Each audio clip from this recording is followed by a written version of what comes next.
Í sýnidæmi 4 er okkur gefið að 40% kjósenda kýs ákveðinn flokk. Nú eru 5 kjósendur valdir að handahófi og spurt er hver eru líkurnar á að meiri hluti þeirra kjósi þennan flokk. Það sem þurfum að hafa strax í huga er að til þess að verði meiri hluti í 5 manna hóp þá þurfa 3 eða fleiri að kjósa hann.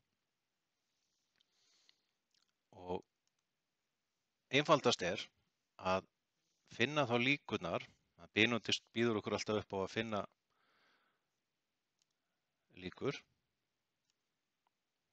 líkurnar að 2 eða færri kjósi þennan flokk og svo skulum við draga það frá heildinni. Þannig að skulum athuga, setjum 2 hérna af þessum 5. Probability er 0,4 og nú setjum við cumulative 1 af því að við ættum að athuga samanlega líkur á að 2 eða færri kjósi þennan flokk. Og við fáum það út að líkurnar á að 2 eða færri kjósi þennan flokk eru 68,26%. En það er verið að spyrja 3 eða fleiri. Þannig að